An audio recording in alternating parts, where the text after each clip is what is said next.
नमस्कार दोस्तों, आप सभी का स्वागत है टारगेट विद नीतीश के इस महत्वपूर्ण वीडियो में।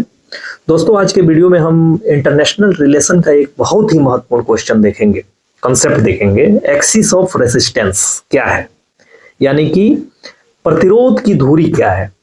और ये शब्द जो है इस समय इसलिए चर्चा में आ गया है क्योंकि यूएस और ईरान के बीच जो है इस समय आप देख रहे हैं कि रिश्ते जो है काफी गर्माहट भरे हुए हैं। जब से ईरान में जो है आंदोलन हुए तब से जो है अमेरिका जो है काफी आक्रामक रुख अपना रहा है ईरान के प्रति। तो इन्हीं दोनों के बीच के रिश्तों को देखते हुए ये जो शब्द है एक बार फिर से चर्चा में आ गया है, एक्सिस ऑफ रेसिस्टेंस क्या है। तो इस वीडियो के माध्यम से हम यही देखेंगे, बहुत ही संक्षिप्त में देखेंगे और बहुत ही अच्छे तरीके से देखेंगे कि एक्सिस ऑफ रेसिस्टेंस क्या है, जिसको हिंदी में प्रतिरोध की धुरी कहते हैं। तो आइए शुरू करते हैं।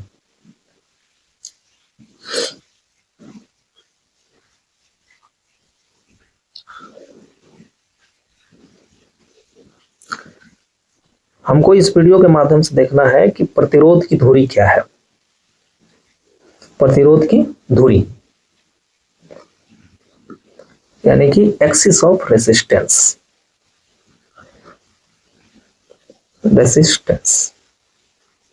प्रतिरोध की धुरी।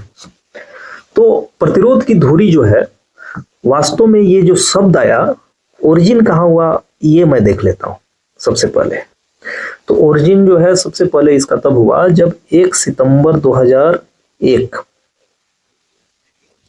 जिसको 9/11 के नाम से भी जाना जाता है लोकप्रिय रूप में, जब वर्ल्ड ट्रेड सेंटर पे हमला हुआ। वर्ल्ड ट्रेड सेंटर कहाँ है? यूएसए में। जब हमला हुआ तो उस समय जो अमेरिकी राष्ट्रपति थे, जिनका नाम क्या था? जॉर्ज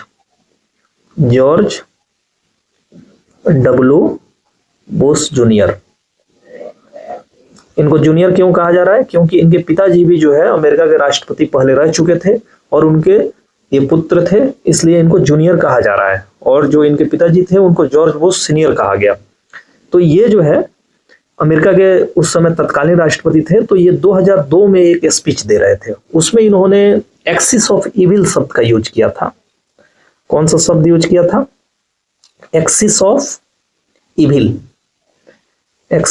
इविल शब्द का यूज किया था। एक्सिस ऑफ इविल में कौन कौन शामिल है? ईरान, इराक और नॉर्थ कोरिया। इन्होंने जो है विश्व को आतंकवाद का अड्डा माना, ईरान, इराक और नॉर्थ कोरिया को। तो इन्होंने एक्सिस ऑफ इविल शब्द का प्रयोग किया था। इसके ठीक पहले जो है 1989 में आप जानते हैं कि इस्लामिक रिवॉल्यूशन हुई थी। इस्लामिक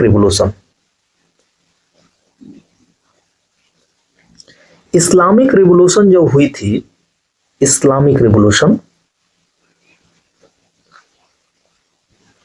रिवॉल्यूशन कहां हुई थी? ईरान में हुई थी 1979 में। तो 1979 में जब इस्लामिक रिवॉल्यूशन हुआ तो उसमें क्या हुआ कि जो धार्मिक गुरु टाइप के लोग थे ईरान के, धार्मिक गुरु या उपदेशक कह सकते हैं, वे सत्ता में आ गए ईरान में। तो ईरान में जब सत्ता में आ गए तो इन्होंने जो है अमेरिका और जो भी वेस्टर्न कंट्री हैं, स्पेशली जो है यूएसए और इजराइल की विरोध की नीति इन्होंने जो है अपनाई। इनका मानना था कि मध्य पूर्व में जो है, जो मध्य पूर्व है,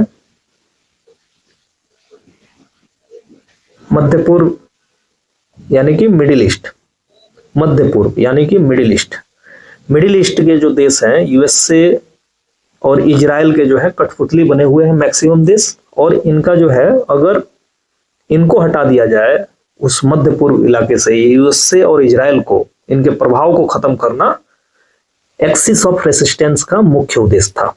एक्सिस ऑफ रेसिस्टेंस। तो अमेरिका और इजराइल जैसे देशों से लड़ने के लिए किस प्रकार, क्या ईरान इनको जो है हटा सकता था? वहां से नहीं हटा सकता था। तो इसलिए जो है इन्होंने ईरान ने कुछ नॉन स्टेट एक्टर्स जो होते हैं उनको जो है पनाह दिया, यानी कि उनको प्रमोट किया। तो उसमें जो है हिजबुल्ला हुआ, या हिजबुल्ला, हिजबुल्ला कहाँ आया? लेबनान में, लेबनान, हिजबुल्ला। इसी तरह जो सेकंड ग्रुप था, सेकंड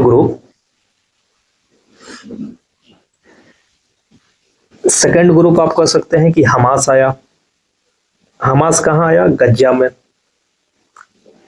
गाजा स्ट्रिप जो पैलेस्टाइन का ही जगह है। और ये जो हमास है ये 2007 में जो है चुनाव के माध्यम से गजा में आया था, यानी कि चुने गए प्रतिनिधि होते थे हमास के, वो शासन कर रहे थे। इसी तरह जो है हुती विद्रोही थे, हुती विद्रोही, ये कहाँ थे? यमन, यमन में थे। इसी तरह जो है सीरिया, सीरिया के गौर शासक थे। सीरिया के शासक कौन था? सीरिया के शासक, सीरिया के शासक बशर अल असद, बशर अल असद, ये भी जो है ईरान के समर्थक देश थे, तो ये सरकार में थे। इसके अलावा जो पैलेस्टीनियन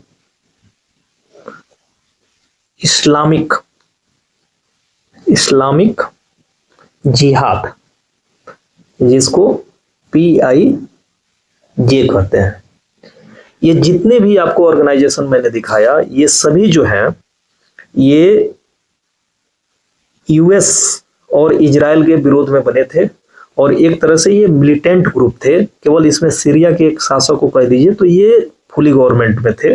बाकी जितने आप देख रहे हैं, हमास हो गया जो गजा स्ट्रिप में है, हुतीज हो गए जो यमन में है, पैलेस्टीनियन इस्लामिक जिहाद जो है ये जो है फिलिस्तीन वाले इलाके में है, जो सुन्नी मिलिटेंट ग्रुप है, ये सभी जो है ईरान के द्वारा स्पॉन्सर्ड किए गए, ताकि जो है अमेरिका और इजराइल के प्रभाव को, यहां तक कि वेस्टर्न जो प्रभाव है उसको जो है मिडिल ईस्ट से खत्म कर दिया जाए।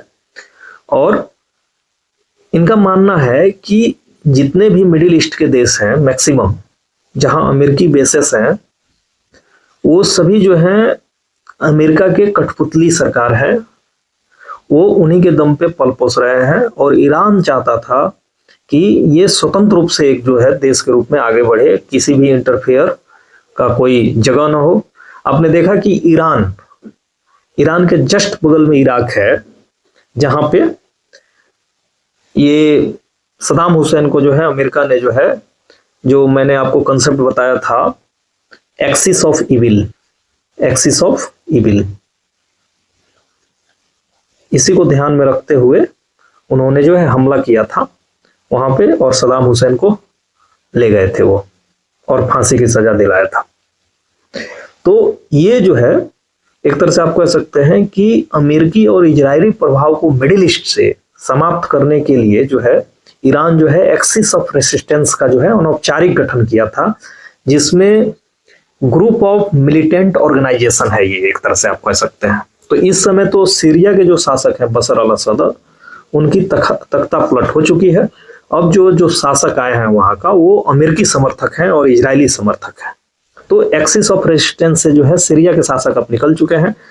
अब जो है बच गए पैलेस्टाइन इस्लामिक जिहाद, हुतीज यमन के, हमास हो गया गजा स्ट्रिप में।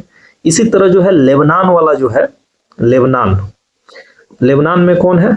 लेबनान में आपके हैं हिजबुल्ला, ये अभी बना हुआ है, जिसके सदस्यों को काफी, जो भी चीफ बनता है उसको इजराइल जो है टारगेट करता है। तो मैं आशा करता हूं कि दोस्तों आप समझ गए होंगे कि एक्सिस ऑफ रेसिस्टेंस क्या है। इस वीडियो से दीजिए अब इजाजत, नमस्कार। आपको जो भी टॉपिक सिंपल भाषा में समझना है हमें जरूर बताइए। आइए एक बार इन सभी जो ऑर्गेनाइजेशन, मिलिटेंट ऑर्गेनाइजेशन का मैंने नाम बताया आपको, उनको एक बार मैप के माध्यम से देख लेते हैं। तो आप देख पा रहे हैं कि आपके सामने एक मैप खुला हुआ है, जिसमें ये ईरान दिख रहा है आपको, कौन सा देश है ये? ईरान। ये है ईरान। ईरान हो गया। इसके जस्ट बगल में जो है आपको इराक दिख रहा है, और यहां है सीरिया, और ये जो छोटा सा हिस्सा देख रहे हैं आप, ये है इजराइल। इजराइल जो है वास्तव में क्या है? ये जो इलाका है ये है गजा स्ट्रिप, ठीक है, ये है इजराइल। और इसी, जैसा कि आप जानते हैं कि ये जो जमीन है ये फिलिस्तीनियों की जमीन थी। 1948 में जो है इजराइल आके यहाँ पे जो है बैठ गया। इजराइल जो है यहाँ पे देश कब बना? 1948 में। उसके पहले ये किसकी जमीन थी? फिलिस्तीनियों की जमीन थी। तो जो ईरान के द्वारा जो समर्थित आपके मिलिटेंट ग्रुप हैं पूरे इलाके में, उसको जो है आप देख सकते हैं कि जैसे ये सीरिया है, तो सीरिया में बशर अल असद है। अभी जो है उनका तख्ता पलट हो चुका है। अभी जो है वहां पे अमेरिका समर्थित जो है ग्रुप आ चुके हैं।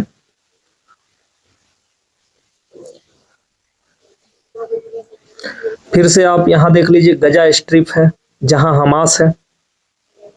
यहां कौन सा है? हमास है। गजा स्ट्रिप में हमास और इस्लामिक जिहाद है। यमन ये है जहां हूती विद्रोही जो है ये एक्सिस ऑफ रेसिस्टेंस का हिस्सा है। एक्सिस ऑफ रेसिस्टेंस का हिस्सा है, ठीक है। तो और जो इराक है, इराक में अभी आपने देखा कि अमेरिकी जो एयरबेस है उसको खाली कराया गया है अमेरिका के द्वारा, यानी कि सैनिक वापसी कर रहे हैं। तो एक तरह से देखा जाए तो इराक भी अब जो है ईरान का साथ देगा। तो इस तरह जो ये आपको जितना भी मैंने संगठन बताया कि लेबनान जो यहाँ देश है, लेबनान एकदम, यहाँ पे जो है हिजबुल्ला है। इसी तरह जो है हमास है गजा स्ट्रिप में, यमन में हूती है। तो ये सभी जो ग्रुप हैं ये वास्तव में जो है इजराइल और अमेरिकी इन्फ्लुएंस को मिडिल ईस्ट से खत्म करने के लिए बने हैं, जो ईरान के प्रॉक्सी के रूप में काम करते हैं।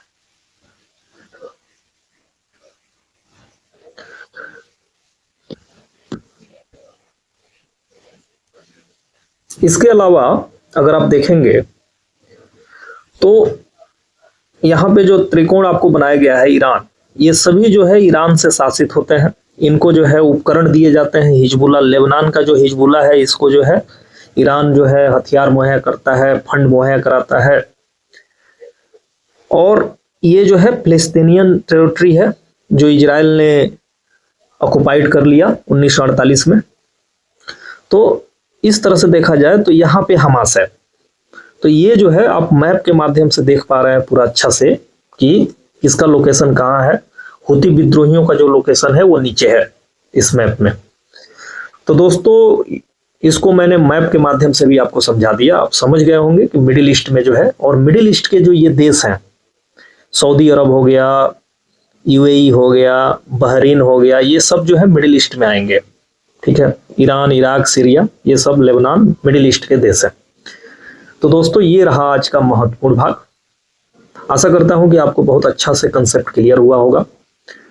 और अगर आपको ये वीडियो अच्छा लगा तो आप कमेंट सेक्शन के माध्यम से जरूर बताइए। आगे मैं जो है इसी तरह जो है सिंपल शब्दों में आपको जो है इंटरनेशनल रिलेशन की बारीकियों को समझाऊंगा।